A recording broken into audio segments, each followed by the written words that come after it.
Coming up on the Paper Talk today, we'll be giving you an update on what is going on with the Manchester United takeover, and there's a reason why the Glazers might want to start acting a little bit more quickly. Also, we're talking about Mainoo. Everyone is talking about Mainoo, and rightly so, because he's amazing. Let's check it out.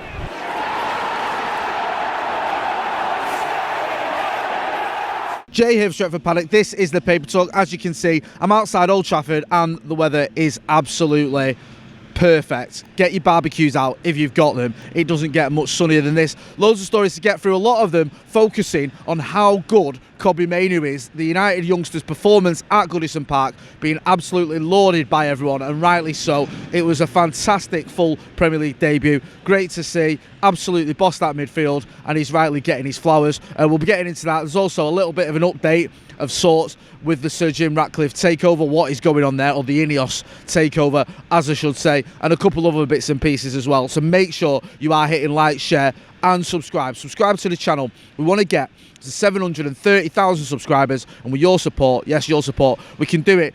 Neville and Keane amazed by brilliant Mainoo, says Sky Sports, and you can't blame them. I mean, I don't always listen to everything Gary Neville and Roy Keane have got to say, even though I love them both, but on this occasion, definitely. Roy Keane said he looks a Man United type of player, nice and brave, lots of courage. I loved watching him. Listen, if anyone knows about being a United midfielder, it's Roy Keane. He went on to say, unbelievable. We don't want to get too carried away, but I'm sure we will. He looked like he always had time on the ball today. His decision making in terms of when to go long, when to go short, in terms of off the ball as well. What an all-round performance. The club obviously think highly of him with the build up to the game today, coming to Everton. For the manager to put him in, he and the staff around the place must trust him.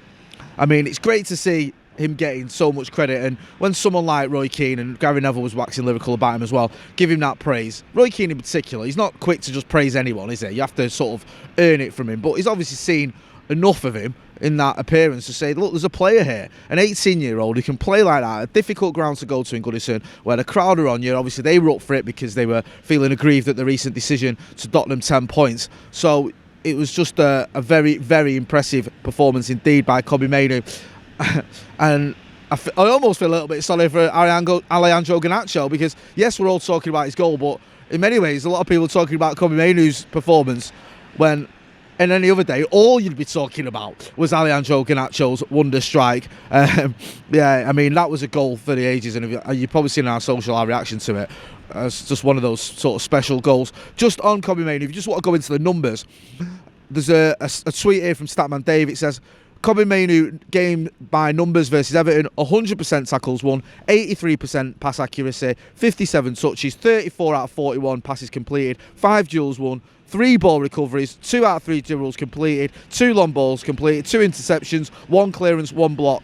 Brilliant Premier League debut, says Statman Dave. I have to agree with that. I mean, that clearance off the line, of course, how important was that? That could have changed the game completely had that one gone in. So just, it's hard not to get carried away with a performance like that. I don't know, I'm running out of words to describe it. In other news, because believe it or not, there is some other news, Fenerbahce are planning a Martial offer. This is in the evening news, and I think it's come from Photomac. They've got it from there. It says Turkish club Fenerbahce are planning to make an offer for United striker Anthony Martial.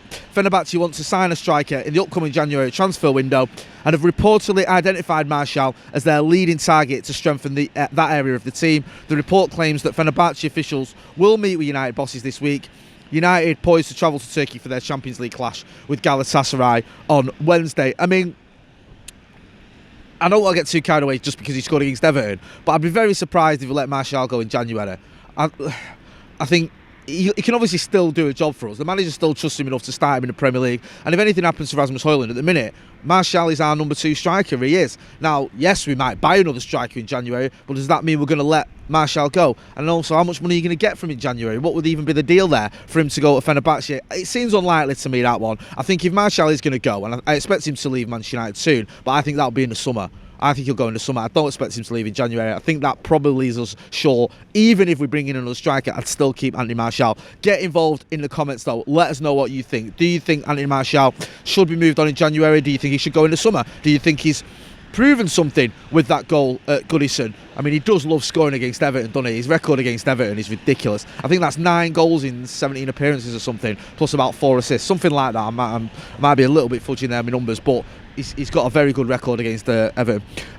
In other news, United are keen on a Ukrainian ace. This is coming from Tuto Juve, and it's been reported in the Evening News again. It says United are keen on signing Shakhtar Donetsk attacker Georgi Sudakov, according to a report by Tuto Juve.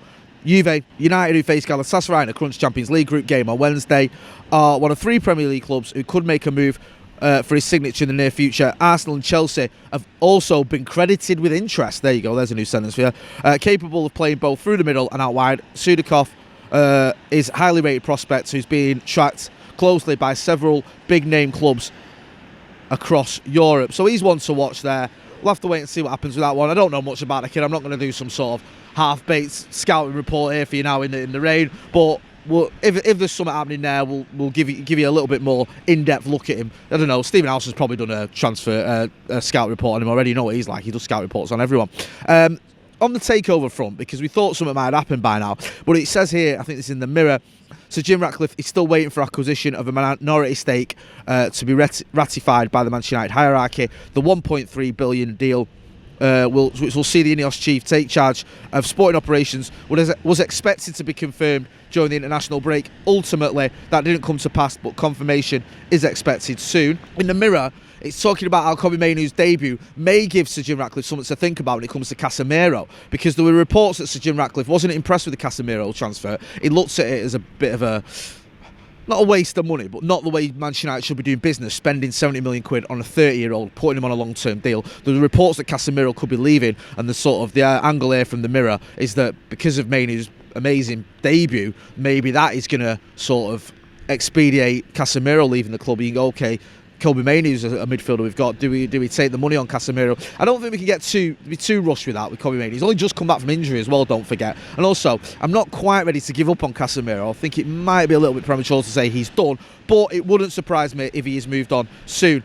Just one final thing on the takeover as well. There's a reason why we can expect this takeover to happen soonish. I know we've been saying that for quite some time. There's a report here, again in the Mirror, that the fees that the Glazers are paying out are around 250 grand a week in legal fees while this deal is being looked at and while it's still not being ratified. So it's costing them a lot of money to wait for this. Now, I know the Glazers aren't exactly skint, but you'd expect them not to want to waste £1 million a month sort of prolonging this. It's been dragging on.